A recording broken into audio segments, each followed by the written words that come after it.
Freud desarrolló su teoría psicoanalítica para explicar cómo se estructura la personalidad y cómo tiene relación con el cuerpo para causar problemas somáticos.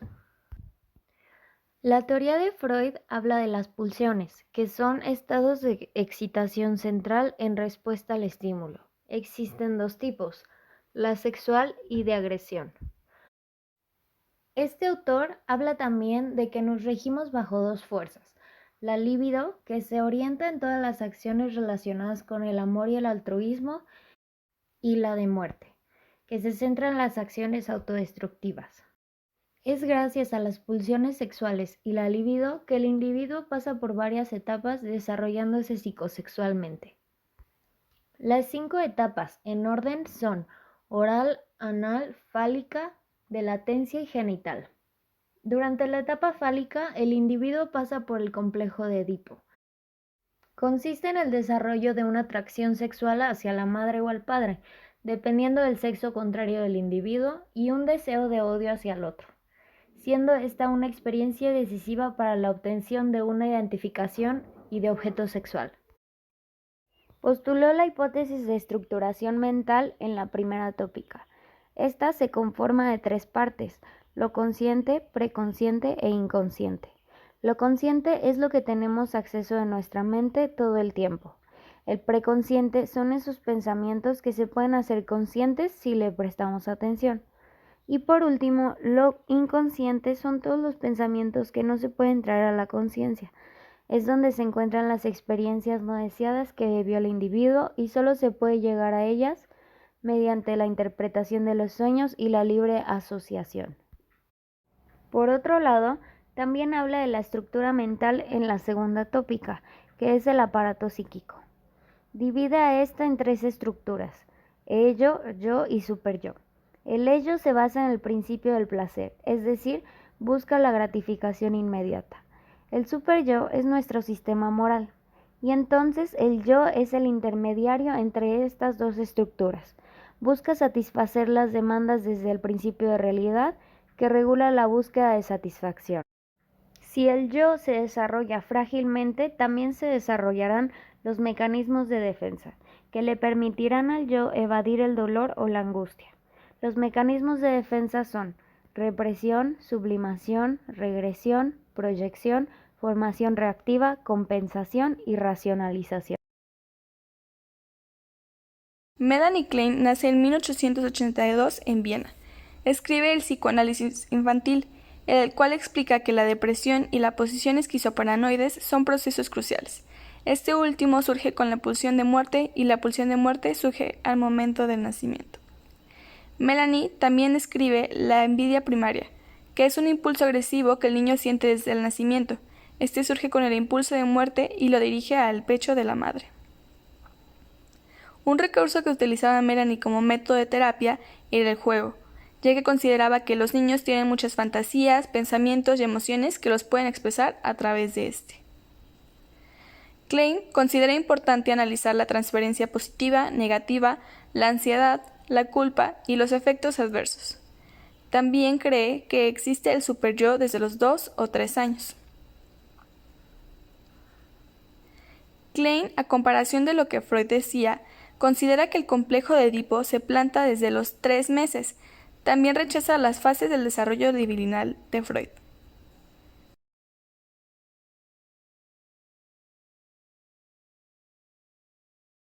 Winnicott habla acerca del self. Usa este término para describir al yo.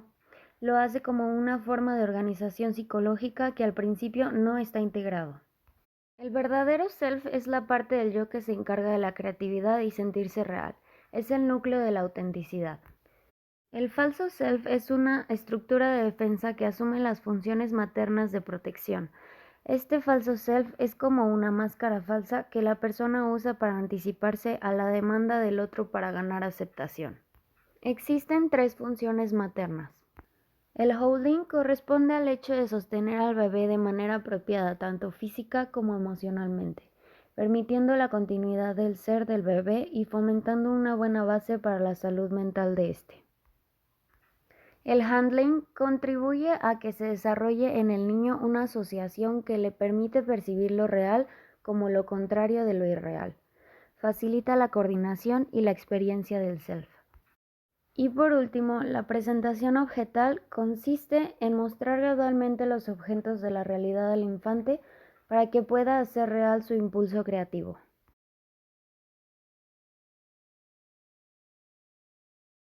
Bion plantea la teoría del continente contenido.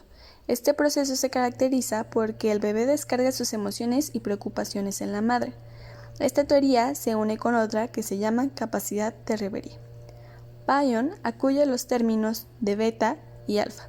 Define a los elementos beta como aquellos que no pueden ser procesados por la mente, son emociones puras y sin metabolizar. Por otra parte, los elementos alfa son emociones procesadas y metabolizadas. Normalmente la madre le transfiere elementos alfa al bebé. Otra teoría que ya mencionamos es la capacidad de reverie. Este es un estado que le permite a la mamá estar receptiva hacia lo que el bebé necesite. Bion también trabaja la teoría de los grupos. Él considera que un grupo es una colección de individuos que generan frustraciones y satisfacciones.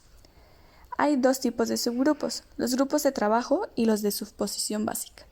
En los grupos de trabajo todos se relacionan porque tienen una verdadera tarea en común, digamos que hay una meta para todos. Sobre los grupos de suposición, hay tres tipos. Los grupos de dependencia, de ataque-fuga y de apareamiento. Los grupos de dependencia pretenden obtener seguridad y protección a través de la dependencia depositada en un líder, como son los cultos religiosos. Los grupos de ataque-fuga están formados para preservarse a sí mismos, y estos lo logran a través del ataque o de la huida. Y por último están los grupos de apareamiento, que tienen como finalidad la reproducción. Algunos autores consideran que este grupo no existe. Finalmente, Bion también propone la teoría del pensamiento. Los pensamientos es una habilidad que tiene la mente para despejarse. Bion propone que si hay pensamientos, pues debe haber un aparato para pensar.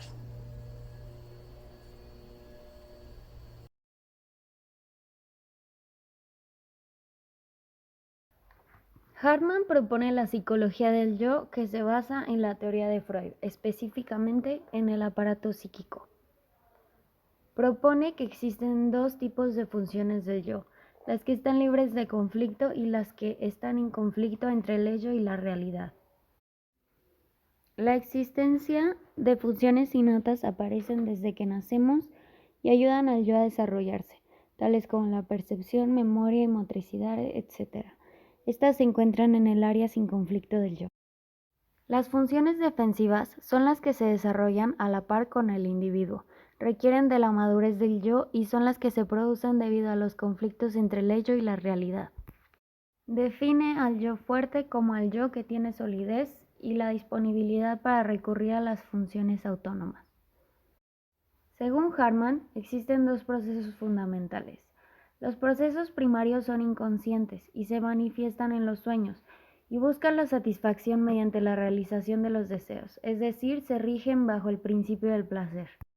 Los procesos secundarios son las conductas que el yo hace para integrarse al ambiente, se basa en el principio de realidad.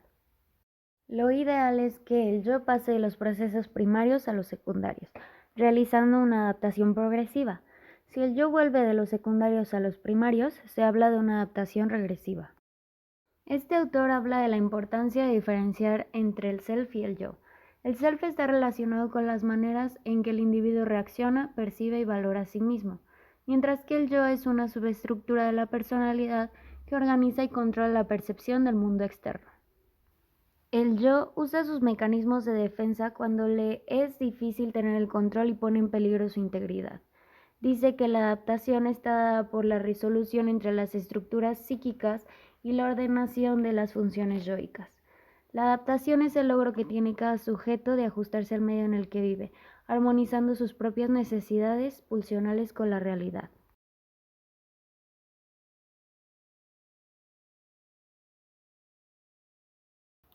Sus postulados más importantes fueron los mecanismos de defensa del yo y el psicoanálisis infantil. Anna se centra en la infancia porque cree que ahí es donde está implicada la base del desarrollo del individuo, cognitivo, emocional y conductualmente. Mencionaba la importancia que tiene el periodo preparatorio al iniciar para después ayudarlo a obtener el insight sobre sus problemas. Trabajaba con ellos con las técnicas de interpretación de los sueños y las fantasías. También le daba un peso importante a la interpretación de la relación que se formaba entre el niño y el psicoanalista. La función del yo, según Ana, es la capacidad de enfrentar su entorno externo e intrapersonal. Menciona que el ello está constantemente atacando al yo, lo cual le provoca angustia, y busca atenuarla mediante los mecanismos de defensa. Existen 10 mecanismos de defensa según Ana. Solo explicaré los principales. La proyección consiste en atribuir a otros las motivaciones que se rechazan o no se reconocen en uno mismo, mientras que la introyección es la adquisición de características de otra persona como si fueran de uno. La represión consiste en rechazar fuera de la conciencia todo lo que le resulta doloroso o inaceptable. La regresión trata de regresar a periodos anteriores del desarrollo a comportamientos antiguos que le eran satisfactorios. Y la formación reactiva son los sentimientos e impulsos inaceptables que son modificados para volverlos aceptables.